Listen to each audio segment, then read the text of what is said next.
വന്നു അല്ലേ ഊരി തണ്ടി. ഓ തമ്പുരാനെ. ഇടോ പെരിങ്ങോടോ, താൻ എവിടെ ആയിരുന്നടോ? വടക്കോട്ടൊരു യാത്ര. വഴിക്കൊരു സായിപ്പിനെ കൂടെ കിട്ടി.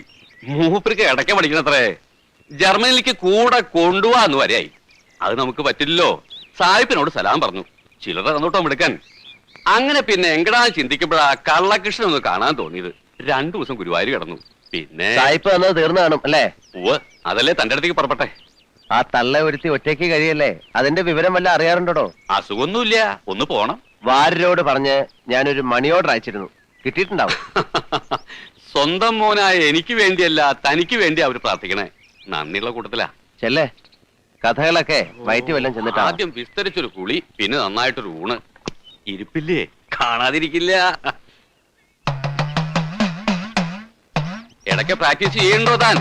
എവിടെ, എന്നെ കാണുമ്പോ മേടിച്ച് 2 തട്ട് അത്രേ ഉണ്ടാവുള്ളൂ. തുടക്കട്ട് വെക്ക, ഒന്നും മുഴുമിപ്പിക്കില്ല. അതല്ലേ പ്രകൃതം.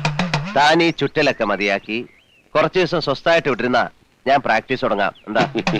ആഗ്രഹില്ല എന്നിട്ടല്ല, തന്റെ കൂടെ കഴിയാന്ന് പറഞ്ഞാല് എനിക്കും പലതും പഠിക്കാനുള്ള അവസരാ. പക്ഷേ മനസ്സ് സമ്മതിക്കണ്ടേ.